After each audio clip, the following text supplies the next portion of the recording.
आणि म्हणूनच मी आपल्या सगळ्यांना मनापासून धन्यवाद देतो आणि एवढंच सांगतो, आम्ही करत नाही कारभार बसून आपल्या घरात.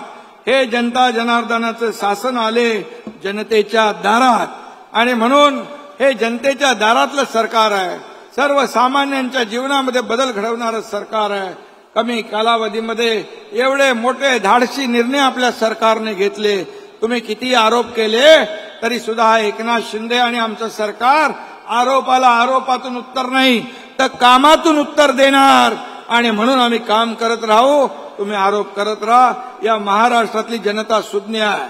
या महाराष्ट्रामध्ये जे सरकारने काम केलंय, या देशामध्ये मोदीजींनी काम केलंय, 50-60 वर्षामध्ये जे काम झालं नाही ते 10 वर्षामध्ये मोदीजींनी करून दाखवलंय आणि म्हणून मोदीजींना पण मी मनापासून त्यांचं अभिनंदन करतो.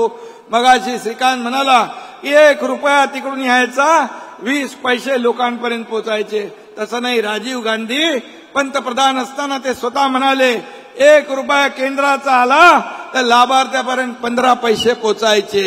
आज 1 रुपया आला तो पूर्ण 1 रुपया डीबीटीच्या माध्यमातून या लोकांच्या खात्यामध्ये जमा होतो. ही पारदर्शकता हे मोदीजींचे निर्णय आहे आणि म्हणून या देशाला जगभरामध्ये लोकमान्यता मिळवून देणारा, सन्मान प्राप्त करून, आदर प्राप्त करून देणारा प्रधानमंत्री आपल्याला लाभलेले आहेत मोदीजींच्या रूपाने. आज देशाची अर्थव्यवस्था एवढ्या उंचीवर नेण्याचं काम करून त्यांनी दाखवलंय. 11व्या वरून 5व्या नंबरवर आणण्याचं काम केलंय. आता ते 3ऱ्या नंबरवर आणण्याचा संकल्प त्यांनी घेतलाय.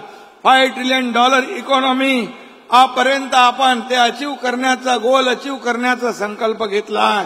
आपलं त्याच्यामध्ये $1 ट्रिलियन या राज्य सरकारचं योगदान त्यामध्ये देण्याचा संकल्प आपण घेतलाय आणि म्हणून मोदीजींची गॅरंटी या देशामध्ये चालती आहे आणि म्हणून त्यांच्यावर विश्वास लोक ठेवतात.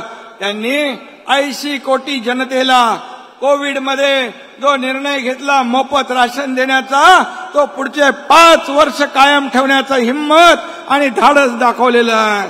त्यामुळे काही लोक म्हणत होते गरिबी हटाव, पण गरिबी हटली नाही, गरीब हटला. परंतु मोदीजींनी 25 कोटी लोकांना दारिद्र्य रेषेच्या वर आणण्याचं काम केलंय. हे सगळं जे आहे हे जे 50-60 वर्षात झालं नाही ते 10 वर्षात झालंय. एनडीएच्या सरकारमध्ये आणि महाराष्ट्रामध्ये गेल्या 1.5-2